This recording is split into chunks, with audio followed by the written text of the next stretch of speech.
తెలంగాణ ఎంసెట్ కౌన్సిలింగ్లో భాగంగా చాలామందికి సీట్ అనేది అలాట్మెంట్ అవ్వలేదు అండ్ కొంతమందికి వచ్చిన సీట్ నచ్చలేదు. సో వీళ్ళు ఏం చేయాలి, సో ఏం చేస్తే వీళ్ళకి బెటర్ కాలేజీలో సీట్ వస్తుంది అండ్ ఖచ్చితంగా సీట్ రావాలంటే ఎలాంటి స్టెప్స్ మనం కన్సిడర్ చేయాలని అడుగుతున్నారు. సో మీకోసమే ఈ వీడియోలో 7 పాయింట్స్ గురించి నేను డిస్కస్ చేస్తాను. ఖచ్చితంగా వీటిని మీరు కన్సిడర్ చేస్తే మీకు బెస్ట్ కాలేజ్ రావడానికి అవకాశం ఉంటుంది. సో వాటి గురించి మనం ఇప్పుడు డిస్కస్ చేద్దాం. హాయ్ వ్యూవర్స్, వెల్కమ్ టు మన కాలేజ్ గైడ్. నేను మీ మహేష్. ఈ మన కాలేజ్ గైడ్ కూడా మనదే అండి. ఖచ్చితంగా మీ అందరూ సబ్స్క్రైబ్ చేసుకొని సపోర్ట్ ఇస్తాను ఆశిస్తున్నాను. అండ్ లాస్ట్ వీడియో 10,000 వ్యూస్ వచ్చాయండి. చాలా మంచి రెస్పాన్స్ వచ్చింది. ఇలానే మీరు నన్ను సపోర్ట్ చేస్తాను ఆశిస్తున్నాను. ఈ వీడియోని ఖచ్చితంగా లైక్ చేస్తాను ఆశిస్తున్నాను. ఇక వివరాల్లోకి వెళ్దాం. ముందుగా ఫస్ట్ పాయింట్ ఏంటంటే మీరు వెబ్ ఆప్షన్స్ అనేవి ఎక్కువ చూస్ చేసుకోవాలి. ఫస్ట్ ఫేజ్ కౌన్సిలింగ్లో మీరు చేసే మిస్టేక్ ఏంటంటే మనకు ఆ కాలేజ్ రావు, మనకి కొన్ని కాలేజెస్ వస్తాయి, ఇవే చూస్ చేసుకుందాం, లేదా మనకి ఈ కాలేజ్ ఖచ్చితంగా వస్తాయి అని నమ్మి ఓన్లీ 5, 10, 15, 20 ఇలా కాలేజ్ చూస్ చేసుకున్నారు. మేము చాలామంది చెప్పాం ఏమంటే ఎక్కువ వెబ్ ఆప్షన్ చూస్ చేసుకోండి, రిజర్వేషన్ ఉన్న వాళ్ళకి చాలా హెల్ప్ అవుతుంది అని. సో ఇక్కడ మీకు స్క్రీన్ మీద చెక్ చేసుకోవచ్చు. సిబిఐటి బయోటెక్నాలజీ పరంగా బీసీ కేటగిరీ పరంగా సీట్స్ అనేవి ఓసీ ఓపెన్ కేటగిరీ పరంగా ఫిల్ అయ్యాయి. అంటే ఓపెన్ కేటగిరీ వాళ్ళు ఎవరు ఈ కాలేజెస్ని ఈ బ్రాంచ్ని చూస్ చేసుకోవాలి. అందుకే ఆ మిగిలిన సీటు రిమైనింగ్ కేటగిరీ వాళ్ళకి అలాట్ చేశారు.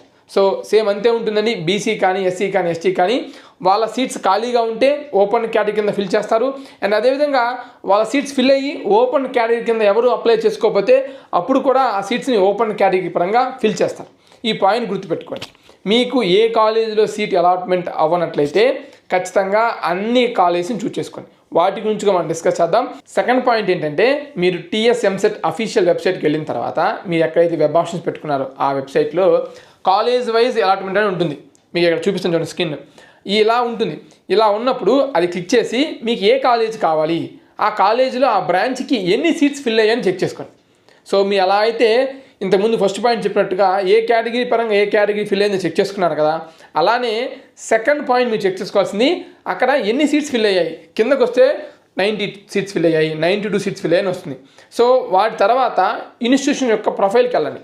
ఆ కాలేజీలో ఆ బ్రాంచ్కి ఎన్ని సీట్స్ ఉన్నాయి, 92 సీట్స్ ఉంటే 90 ఫిల్ అయ్యాయి అంటే 2 సీట్స్ ఖాళీగా ఉన్నాయి. సో మనకి అవకాశం ఉంది. మీరు ఖచ్చితంగా ఆ కాలేజీని చూస్ చేసుకోవాలి. సెకండ్ ఫేజ్ కౌన్సిలింగ్లో ఏదో ఒక కాలేజ్ కావాలి అంటే ఫస్ట్ ఫేజ్ కౌన్సిలింగ్లో సీట్ రాలేదు కావాలనుకునే వాళ్ళేమో అన్ని ఆప్షన్స్ పెట్టుకుంటూ రావాలి. కానీ ఫస్ట్ ఫేజ్ కౌన్సిలింగ్లో సీట్ వచ్చింది, ఇంకా బెటర్ కాలేజ్ కోసం వెళ్ళాలనుకునే వాళ్ళకి ఈ పాయింట్ చాలా అంటే చాలా హెల్ప్ అవుతుంది అనమాట. అండ్ ఏ కాలేజ్ సీట్ అనే వాళ్ళకి కూడా హెల్ప్ అవుతుంది. అలా చెక్ చేసుకోండి. అలా ప్రతి కాలేజ్ వైజ్గా ఎన్ని సీట్స్ ఉన్నాయి, ఎన్ని సీట్స్ ఫిల్ అయ్యాయి అండ్ మనకి ఏ కాలేజ్ వస్తుంది అనేది ఒక లిస్ట్ ప్రిపేర్ చేసుకొని వాటి పరంగా కూడా మీరు వెబ్ ఆప్షన్ పెట్టుకుంటే బాగుంటుంది. ఎందుకంటే చాలామంది ఏంటంటే సెకండ్ ఫేజ్ కౌన్సిలింగ్లో మనకి ఇంక రావురా అని మళ్ళీ కూడా 5 కాలేజీలు 10 కాలేజీలు పెట్టుకుంటారు. కాబట్టి సో ఇలా ఖాళీగా ఉన్న సీట్స్ మళ్ళీ వేస్ట్ అయిపోతాయి. కాబట్టి వాటిని కూడా మీరు చూస్ చేసుకోండి. నెక్స్ట్ థర్డ్ పాయింట్ ఏంటంటే మీరు కొంత ఇన్ఫర్మేషన్ గ్యాదర్ చేయాలి. ఏంటంటే చాలామంది స్టూడెంట్స్ మనకి జస్ట్ ఏ కాలేజీలో సీట్ వస్తుంది ట్రై చేద్దాం చూద్దాం మనకి ఇక్కడ వద్దులే అనుకొని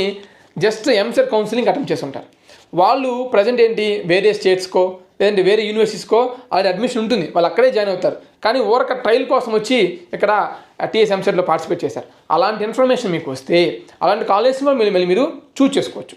వాటితో పాటు ఇంకొంతమంది ఏంటంటే నాకు బీటెక్ వద్దు నేను డిగ్రీకి వెళ్ళిపోతాను అలాంటి ఇన్ఫర్మేషన్ కావాలి అంటే ఇలాంటి కాలేజ్ వస్తే మీకు హెల్ప్ అవుతుంది. అంటే ఏ కాలేజీలో సీట్ రాకపోవడం కన్నా ఏదో కాలేజ్ సీట్ వస్తే బెస్ట్ కదా. అసలే వీళ్ళు లక్షల్లో డొనేషన్ అడుగుతున్నారు, ఎకరాల పొలం అంటే మనం అమ్మలేం కదా. సో అందుకు ఆ ఇన్ఫర్మేషన్ మీకు ఉపయోగపడుతుంది. వాటితో పాటు ఇంకొంతమంది 50th కాలేజ్ 45th కాలేజ్ వచ్చి ఉంటుంది, నాకు ఆ కాలేజ్ వద్దు నేను 5th కాలేజ్ 6th కాలేజ్లో మేనేజ్మెంట్లో జాయిన్ అవుతున్నా అని చెప్తారు. అలాంటి ఇన్ఫర్మేషన్గా మీకు హెల్ప్ అవుతుంది. అండ్ ఇంకొంతమంది బెటర్ కాలేజ్ కోసం ట్రై చేస్తారు. అంటే ఒక కాలేజ్లో ఈసీనో త్రిబులీనో మెకానిక్లో వచ్చి ఉంటుంది, వాళ్ళు వేరే కాలేజ్లో సిఎస్సి వేరే బ్రాంచ్ కోసం ట్రై చేస్తారు. అలాంటి ఇన్ఫర్మేషన్ కూడా మీకు ఉపయోగపడుతుంది. అంటే ఎవరు కాలేజ్ ఆ బ్రాంచ్ నచ్చక వదులుకుంటున్నారో వేరే బ్రాంచ్ కోసం లేదా వేరే కాలేజ్ కోసం ట్రై చేస్తారు, ఆ ఇన్ఫర్మేషన్ మీకు ఉపయోగపడితే మీరు ఆ కాలేజెస్ని ఆ బ్రాంచెస్ని చూస్ చేసుకుంటే మీకు హెల్ప్ అవుతుంది. సో అలాంటి ఇన్ఫర్మేషన్ మీకు ఏమీ తెలిసినా సరే కామెంట్ సెక్షన్లో కామెంట్ చేయండి. అండ్ నాకు తెలిసిన ఇన్ఫర్మేషన్ కూడా నేను ఎవర్స్ మీడియా వాట్సాప్ ఛానల్లో అప్డేట్ చేస్తాను. ఆ యొక్క ఎవర్స్ మీడియా వాట్సాప్ ఛానల్ యొక్క లింక్ అనేది డిస్క్రిప్షన్లో ఉంటుంది, చెక్ చేసుకోవచ్చు. మీరు ఎవరైనా వీడియో చూస్తూ ఉంటే ఖచ్చితంగా కింద కామెంట్ సెక్షన్లో కామెంట్ చేస్తుంటారు, వాళ్ళకి హెల్ప్ చేయండి.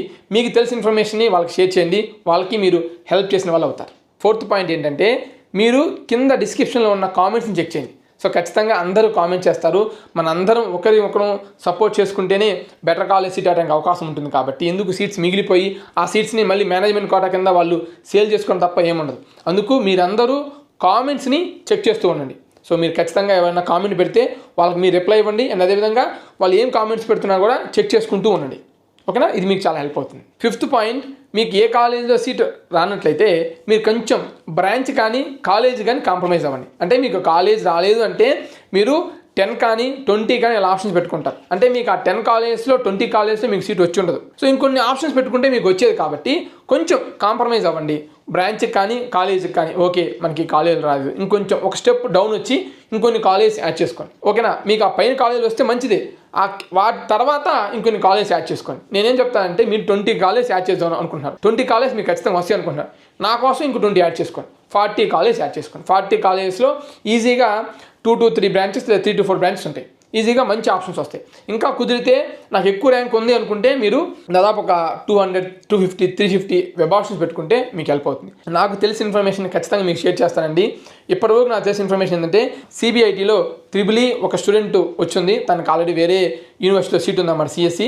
సో తను అక్కడికి వెళ్ళిపోతున్నారు. అండ్ అదేవిధంగా అదే CBITలో ECE ఉంది, వాళ్ళు CBITలో CSE కోసం సెకండ్ ఫేజ్ కౌన్సిలింగ్ ట్రై చేస్తున్నారు. ఇలాంటి ఇన్ఫర్మేషన్ అన్ని కూడా నేను ప్రతి చిన్న ఇన్ఫర్మేషన్ వీడియోస్ చేయలేను కాబట్టి వాటి ఇన్ఫర్మేషన్ని వాట్సాప్ ఛానల్లో షేర్ చేస్తాను. వాట్సాప్ ఛానల్ లింక్ అనేది డిస్క్రిప్షన్లో ఉంటుంది. ఇకపోతే next point, important point, 6th point. So మీరు వెబ్ ఆప్షన్స్ పెట్టుకున్నారు కదా, అంటే మీరు ఫస్ట్ ఫేజ్ కౌన్సిలింగ్లో కొన్ని వెబ్ ఆప్షన్స్ చూస్ చేసుకున్నారు. అంటే ఒక 50 చూస్ చేసుకున్నారు. 50 మీకు కాలేజీలో సీట్ రాలేదు. ఓకే, 50 రాలేదు కాబట్టి ఇంకొన్ని కాలేజ్ యాడ్ చేసుకోవాలి. అండ్ ఆ 50లో ఏం బ్రాంచెస్ యాడ్ చేసుకున్నారు? ఓకే, నాకు ఆ 50 కావాలి, 50లో ఇంకొన్ని బ్రాంచెస్ యాడ్ చేస్తే బాగుంటుందని యాడ్ చేసుకోండి. ఒకటి, మీకు ఆల్రెడీ సీట్ వచ్చి ఉంటే మీకు ఎక్కడ వచ్చింది? 50th ప్లేస్లో సీట్ వచ్చింది. 50 తర్వాత ఇంకొన్ని మంచి కాలేజ్ ఉన్నాయి, అంటే by mistake 50th wrong college select చేసుకున్నారు. సో మీరు ఇప్పుడు ఏం చేయాలి? ఏవైతే మంచి కాలేజ్ ఉన్నాయో వాటన్నిటిని కూడా టాప్కి మూవ్ చేసుకోవాలి. మీకు వచ్చిన కాలేజీని లాస్ట్గా మీరు పెట్టుకోవాలి. అండ్ మీకు ఒక డౌట్ రావచ్చు, సెకండ్ ఫేజ్ కౌన్సిలింగ్కి వెళ్తే ఫస్ట్ ఫేజ్ కౌన్సిలింగ్ సీట్ పోతుందేమని. అవునండి, సెకండ్ ఫేజ్ కౌన్సిలింగ్లో మీకు సీట్ వస్తే ఖచ్చితంగా ఫస్ట్ ఫేజ్ కౌన్సిలింగ్ సీట్ అనేది పోతుంది. సెకండ్ ఫేజ్ కౌన్సిలింగ్లో మీరు బెటర్ కాలేజీ చూస్ చేసుకోవాలి. మీకు ఆల్రెడీ ఫస్ట్ ఫేజ్ కౌన్సిలింగ్లో వస్తే ఖచ్చితంగా బెటర్ కాలేజీని చూస్ చేసుకోవాలి, అంటే లిమిటెడ్గా చూస్ చేసుకోవాలి. అండ్ ఫస్ట్ ఫేజ్ కౌన్సిలింగ్ మీకు ఏ కాలేజీలో సీట్ రాలేదు అంటే సో మీకు లిమిట్ లేదండి, మీకు ఎంత ఓపిక ఉంటే అన్ని వెబ్ ఆప్షన్స్ని చూస్ చేసుకోండి. ఇక్కడ కూడా మీకు చెప్తున్నాను, ఆర్డర్ చాలా చాలా ఇంపార్టెంట్. చాలామంది కన్ఫ్యూజ్ అవుతుంది ఎంసెట్ కోడ్స్ పరంగానే, ఒక కోడ్ మిస్టేక్ పోయి ఇంకో కోడ్ని యాడ్ చేసుకుంటున్నారు. అందుకే చాలామందికి మిస్ అలైన్మెంట్, మిస్ ఆర్డర్ అనేది ఫస్ట్ ఫేజ్ కౌన్సిలింగ్లో వచ్చింది. సో ఆ ఏదైతే జరిగిన మిస్ మ్యాచ్ ఉందో అది మీకు ఇప్పుడు హెల్ప్ అవ్వచ్చు. ఖచ్చితంగా మీకు మంచి కాలేజ్ చూస్ చేసుకుంటే సెకండ్ ఫేజ్ కౌన్సిలింగ్లో సీట్ వచ్చే అవకాశం ఉంది. ఆల్రెడీ అందరు సిద్ధంగా ఉన్నారు, మంచిగా college course, college names note down చేసుకుంటాను అనమాట. నేను కూడా నోట్ డౌన్ చేసి వాటి లిస్ట్ అనేది మీకు మన వాట్సాప్ ఛానల్లో షేర్ చేస్తాను. ఇకపోతే 7th పాయింట్, చాలా ఇంపార్టెంట్ పాయింట్, ఓవర్ కాన్ఫిడెన్స్ ఒకటి, అండ్ సెకండ్ పాయింట్ ఒకటి, డోంట్ డిపెండెంట్ ఆన్ అదర్స్. ఈ 2 పాయింట్స్ గురించి డిస్కస్ చేద్దాం. ఏంటంటే ఫస్ట్ థింగ్, మీకు ఓవర్ కాన్ఫిడెన్స్ ఎక్కువ ఉండొద్దు. ఎందుకంటే ఉండాలి, కానీ లేదు నాకు వస్తే ఖచ్చితంగా 5 కాలేజీలు వస్తాయి, 3 కాలేజీలు వస్తాయి, ఖచ్చితంగా వస్తాయి, వాళ్ళు ఎవరో చెప్పారు నీకు ఖచ్చితంగా సీట్ వస్తుంది, నువ్వు తెలివి కలవాడి బాబు అని. తెలివి కల వాళ్ళకి సీటు వస్తుంది, కానీ ఎంసెట్ ర్యాంక్ కూడా ఇంపార్టెంట్ కదా. తెలివి ఉన్నంత మాత్రం ఎంసెట్ ర్యాంక్ లేకపోతే మంచి కాలేజీలో సీట్ రాదు కదా. సో అలా నాకు 10 రోజులు చెప్పారని చెప్పొద్దు. మీ ర్యాంక్ ఎంత అండ్ కట్ ఆఫ్ ఎలా అవుతుంది, ఇన్ని ఆప్షన్స్ పెట్టుకోవాలి. ఒకటే 3 రూల్స్. ఫస్ట్ పాయింట్, మనకి రాని కాలేజ్ ఏంటి అవి చూస్ చేసుకోవాలి. నెక్స్ట్ పాయింట్, మనకు వచ్చే కాలేజ్ ఏంటి ఇవి చూస్ చేసుకోవాలి. థర్డ్ పాయింట్, మనకి ఖచ్చితంగా వస్తేరా బాబు, వీటిలో ఎందుకురా బాబు అనుకున్న కాలేజ్ కూడా లాస్ట్లో యాడ్ చేసుకోండి. అంటే సేఫ్ గేమ్ ఆడటానికి ఉపయోగపడుతుంది. అండ్ నెక్స్ట్ వన్ ఏంటంటే don't depend on others. So మీరు చేస్తున్న మిస్టేక్ ఏంటంటే మీ అక్క, మీ అన్న, మీ బంధువులు లేదంటే నెట్ షాపుల మీద డిపెండ్ అవుతున్నారు. వాళ్ళు పొరపాటున చేసే చిన్న మిస్టేక్స్ వల్ల మీకు ఇంజనీరింగ్ కాలేజ్ సీట్ అనేది మిస్ అవుతుంది. మీరు చేస్తున్న చిన్న మిస్టేక్ వాల్యూ ఎంత తెలుసా? 10 to 15 lakhs. మీరు ఆల్రెడీ కాలేజ్కి వెళ్ళి కనుక్కుంటూ ఉంటారు ఎంత పేమెంట్ సీట్ అంటే 10 to 15 lakhs చెప్తున్నారు. మరీ దారుణంగా చెప్తున్నారు. MBBS సీట్స్ కూడా సరిపడలేదు, అంత దారుణంగా చెప్తున్నారు అనమాట. అండ్ దట్టు ఆ అమౌంట్ కూడా సింగిల్ టైం పే చేయాలంట. ఒక ఫస్ట్ ఇయరే మొత్తం అమౌంట్ పే చేస్తేనే మనకి సీట్ ఇస్తారంట. అంత ఉందన్నమాట బయట మార్కెట్. సో అందుకు మీరు చిన్న మిస్టేక్స్ చెయ్యొద్దు ప్లీజ్. కేర్ఫుల్గా, జాగ్రత్తగా, ఒక రోజు వేస్ట్ అయినా పర్లేదు, పొద్దున్న సాయం దాకా వెబ్ ఆప్షన్స్ పెట్టుకోండి. వెబ్ ఆప్షన్స్ మీద ఎక్కువగా ప్రిపేర్ అవ్వండి. పెన్ను పేపర్ ఖచ్చితంగా ఇంపార్టెంట్. సో ఖచ్చితంగా మేమే రాసుకుంటున్నాం ఏం చెప్పాలనేది. జస్ట్ 5 minutes 10 minutes వీడియోకే మేము రాసుకొని ప్రిపేర్ అయ్యి మేము వీడియో చేస్తున్నప్పుడు మీకోసం మీరెందుకు ప్రిపేర్ అయ్యి వెబ్ ఆప్షన్స్ పెట్టుకోరు? ఖచ్చితంగా వెబ్ ఆప్షన్స్ కోసం ఎక్కువగా హార్డ్ వర్క్ చేయండి. నాకు తెలిసిన ఇన్ఫర్మేషన్ ప్రతిదీ కూడా నేను వాట్సాప్ ఛానల్ అప్డేట్ చేస్తాను. మన కాలేజ్ గైడ్కి ఇంకా వాట్సాప్ ఛానల్ క్రియేట్ చేయలేదండి. సో అక్కడ మళ్ళీ మనం అప్డేట్స్ అంటే కష్టం. ఆల్రెడీ ఎవర్స్ మీడియా సంబంధించిన వాట్సాప్ ఛానల్ ఉంది కాబట్టి దాన్నే ప్రజెంట్ యూజ్ చేసుకున్నాం. ఫర్దర్గా రెండింటికి కలిపి ఒకటే వాట్సాప్ ఛానల్ యూజ్ చేస్తాం. ఆ యొక్క ఎవర్స్ మీడియా వాట్సాప్ ఛానల్లో అప్డేట్స్ అనేవి చేస్తూ ఉంటాను. అండ్ ఈ ఛానల్ కూడా సబ్స్క్రైబ్ చేసుకోండి. ఈ ఛానల్లో కూడా మీకు యూస్ఫుల్ కంటెంట్ వీడియోస్ అనేవి వస్తాయి. మీరు ఎలాంటి సజెషన్స్ ఇవ్వాలనుకున్నా సరే కామెంట్ సెక్షన్లో ఖచ్చితంగా కామెంట్ చేయండి. ఆల్రెడీ కామెంట్ చేసిన వాళ్ళకి ప్లీజ్ వాళ్ళకి రిప్లై ఇవ్వండి. మీరు వాళ్ళకి సపోర్ట్ చేసిన వాళ్ళు అవుతారు. Thank you.